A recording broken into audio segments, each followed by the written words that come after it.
Oke, selamat malam rekan-rekan wartawan. Perkenalkan saya Pasya dari BEMSI Kerakyatan tahun 2025. Kami dari BEMSI Kerakyatan kebetulan dapat undangan dari Pak Mensesnek dan Pak Seskap sebetulnya, tapi yang hadir tadi kebetulan Pak Prasetyo Hadi, Pak Mensesnek, dan didampingi juga oleh Pak Mendikti Saintek yaitu Prof. Brian. Begitu, Pak kawan.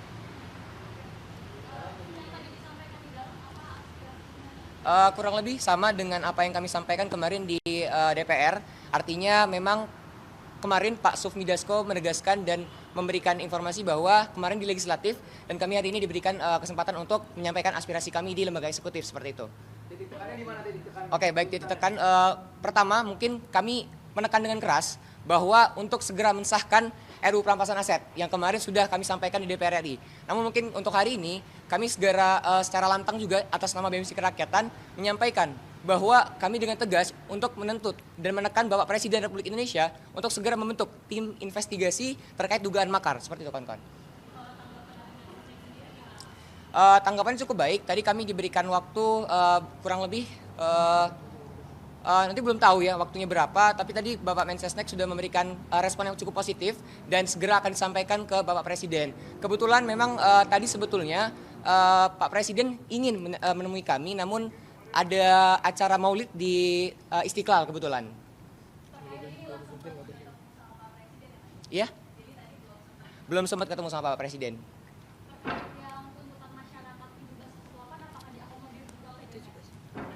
Ya, mungkin Kalian tukeran. ya tadi mungkin sudah perkenalkan, nama saya Kaleb, saya Ketua BEM UPN Veteran Jakarta. Tadi sudah disampaikan oleh kawan-kawan yang masuk ke dalam dengan Pak Mensesnek dengan Pak Mendikti, bahwasanya 17+8 harus bisa diakomodir, dan Pak Mendikti dan Pak Mensesnek pun mengiyakan untuk bisa mengakomodir setiap aspirasi yang sedang trending per hari ini gitu, 17+8 seperti itu. Dan kami sekali lagi BEMSI Kerakyatan juga menekankan bahwasanya pemerintah, eksekutif, yudikatif, dan legislatif menegakkan supremasi sipil dan tolak militerisme, sebab seharusnya militer menjadi alat negara dan harus balik ke bara. Seperti itu.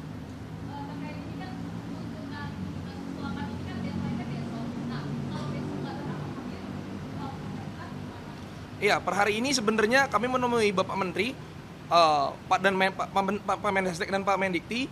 Bukan berarti ini kemenangan yang sudah mutlak bagi kami, tetapi harus ada pengawalan yang jelas gitu. Dan kami mengajak seluruh masyarakat untuk bisa mengawal apapun tuntutan, baik 17+8 ataupun aspirasi ataupun tuntutan yang disebarluaskan ataupun disuarakan oleh masyarakat di setiap daerah, itu harus tetap dikawal dan tetap disuarakan seperti itu.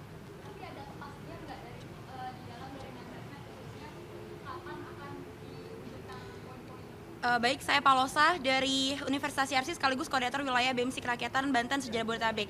Untuk kepastian waktu kami belum bisa memastikan sendiri karena dari Bapak Mensesnek dan Bapak Mendikti Saintek itu juga pasti akan mengakomodir segala tuntutan masyarakat dan akan dilakukan dalam waktu ataupun tempo secepat-cepatnya. Artinya apapun tuntutannya per hari ini kita sampaikan langsung ke lembaga eksekutif pun harus tetap masyarakat dan kami rekan-rekan mahasiswa kawal.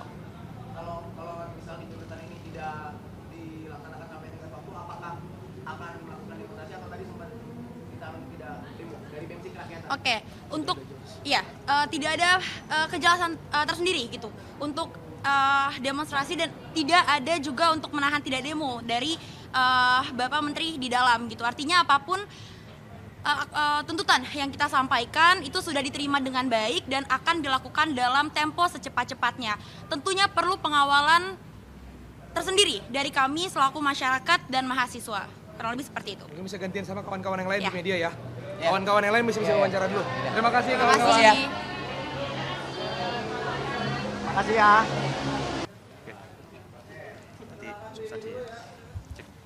Oke. Sudah bisa dimulai? Ya. Oke. Assalamualaikum warahmatullahi wabarakatuh. Selamat malam rekan-rekan pers sekalian. Terima kasih atas kehadirannya yang membersamai rakyat Indonesia yang menjalankan demokrasi ini. Kami kawan-kawan Cipayung hadir di Sekretariat Negara atas tindak lanjut dari forum aspirasi yang dibuka oleh DPR kemarin. Kami hadir di sini bersama kawan-kawan di sini dan beberapa poin tuntutan yang kami sampaikan di DPR secara umum kami sampaikan pada Sekretariat Negara selaku perwakilan pemerintah. beberapa yang menjadi titik fokus kami adalah bagaimana kawan-kawan aktivis di seluruh daerah dan seluruh kabupaten kota bisa tidak ada yang dilakukan kriminalisasi. Pembebasan aktivis ini tentu menjadi tujuan pokok kami. Lalu yang berikutnya adalah mengenai bagaimana tim investigasi harus dibentuk oleh Presiden, dan berikutnya adalah kebijakan-kebijakan yang berpihak kepada masyarakat, misalnya pajak dan lain sebagainya, agar tidak dinaikkan oleh Presiden dan pemerintah, seperti itu. Kawan-kawan yang lain silakan. Baik. Risyad dari DPP GMNI, Ketua Umum. Baik, jadi kami menambahkan, jadi tadi kami mengusulkan bahwa sebagai langkah konkret untuk tidak ada kriminalisasi dan pembukaman suara aktivis, jadi kita sama-sama membuat report dan krisis desk untuk kita sebagai civil society, khususnya organisasi-organisasi ini, mengumpulkan temuan-temuan yang ada di seluruh kabupaten kota yang ada di Indonesia, karena kami ketepatan organisasi yang ada di nasional, tentang kriminalisasi oleh aktivis. Nah, pengumpulan itu kemudian tadi pemerintah juga sudah setuju untuk akan dibantu proses pengeluarannya. Itu. Dan yang kedua, tentunya kami dari organisasi mahasiswa juga menekankan serius kepada pemerintah untuk bersungguh-sungguh melakukan perbaikan institusi publik. Untuk bersungguh-sungguh melakukan perbaikan institusi publik dan memberikan atau membuat institusi publik yang inklusif, yaitu institusi publik yang menyerap aspirasi masyarakat dan mendistribusikan hak. Jadi itu yang kawan-kawan tadi sampaikan di dalam. Sedikit menambahkan dari dua kawan saya yang tadi kami juga sampaikan. Saya Handi Muharam, Ketua Umum PB HMI MPO. Kami menyampaikan juga tadi bahwasanya pemerintah harus berkomitmen secara bersama-sama menegakkan supremasi sipil.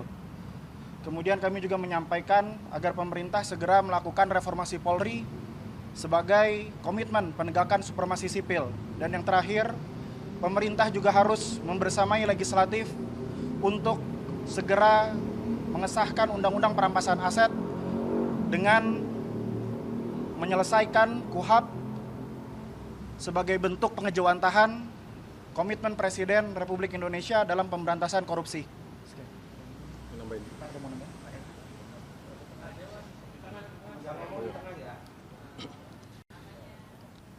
Saya dari PBPMI Cokro, kami tadi juga menyampaikan bahwasanya pemerintah juga harus terbuka, harus memberikan ruang terbuka kepada mahasiswa, kepada masyarakat secara umum, bahwasanya ada kendala-kendala yang akan dihadapi oleh pemerintahan, itu juga bisa disampaikan secara terbuka kepada masyarakat umum agar kita mahasiswa, agen-agen intelektual, kaum cendekiawan itu juga bisa membantu, tidak hanya menuntut tapi juga membantu, karena kita semuanya pasti menginginkan negara kita, bangsa kita menjadi bangsa yang maju dan terdidik, kayak gitu.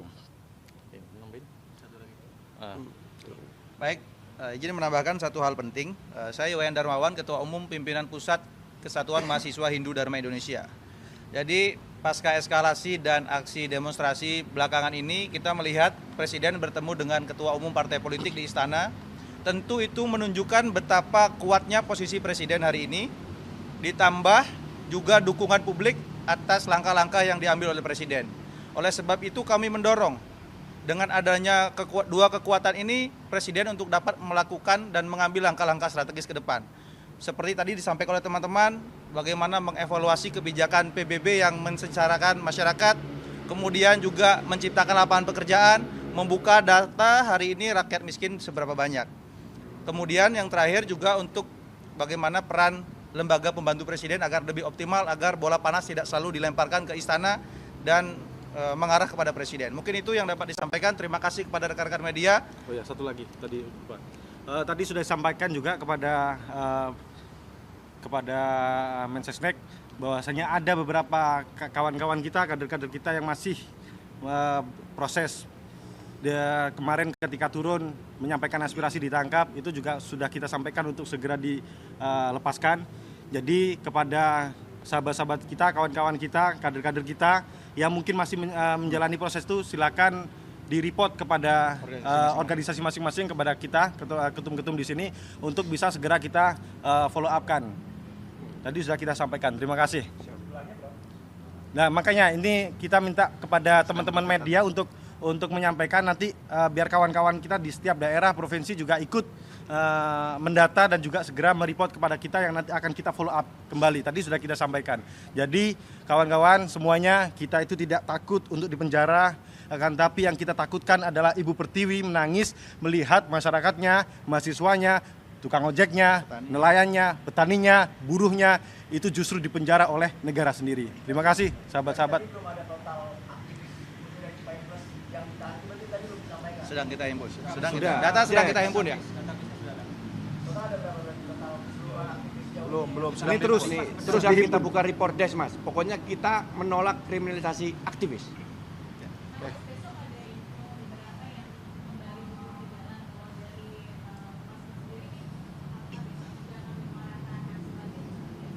Banyak nih. Banyak masing-masing itu. Tergantung dari organisasinya, Pak. Pastinya di setiap organisasi kita terus melakukan kajian-kajian, Mas. Nanti ada RTL-nya masing-masing juga.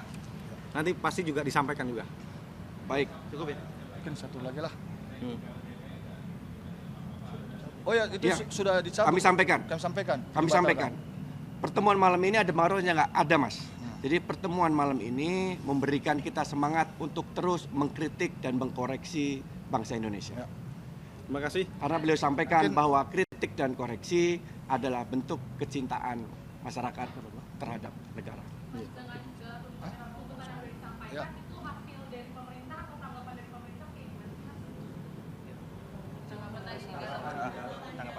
Ya, karena forum ini adalah Risyad, Ketua Umum DPP GMNI. Karena forum hari ini adalah forum tindak lanjut atas pertemuan kami yang di DPR kemarin, maka ini adalah bentuk penyerapan aspirasi dari pemerintah itu sendiri yang berkolaborasi dengan DPR tentunya. Kajian-kajian sudah kami serahkan sebagaimana di DPR kemarin dan kami ulangi kembali di dalam kantor tadi, seperti itu. Ya.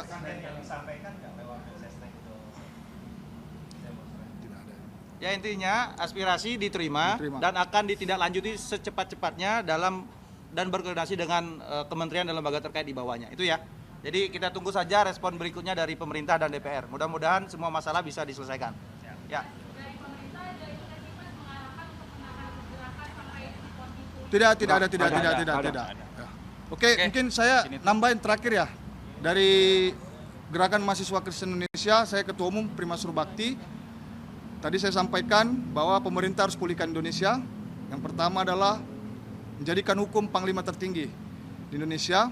Yang kedua, tadi kita bicara ekonomi, bagaimana mengatur tata kelola sumber daya kita agar dikelola dan digunakan untuk kemakmuran rakyat. Jadi, tadi juga kita banyak sampaikan bahwa bagaimana pemerintah bisa mengatur untuk kemakmuran rakyat, bagaimana tadi juga kita cerita tanah kita dikuasain oleh pihak swasta, bagaimana juga kita impor beras, impor minyak dan semua. Jadi kita juga menyarankan agar pemerintah bisa mengelola dengan baik dan tidak ada uang negara yang dirugikan, tidak ada rakyat yang dirugikan. Kami juga meminta untuk tegas terhadap koruptor dan mafia-mafia yang merugikan rakyat. Dan yang ketiga juga tadi GMKI menyampaikan bahwa banyak warga gereja juga yang dipersekusi, banyak warga gereja juga yang diintimidasi, bahkan ada pelanggaran HAM. Tadi saya juga menyampaikan kepada Pak Mensesnek agar mengkaji, merumuskan kembali peraturan presiden, draft peraturan presiden yang sempat tertunda pada zaman Pak Presiden Jokowi dengan melibatkan seluruh pimpinan agama. Itu saja dari GMKI, terima kasih. Oke, terima kasih kawan-kawan pers, mungkin cukup ya. Besok ya.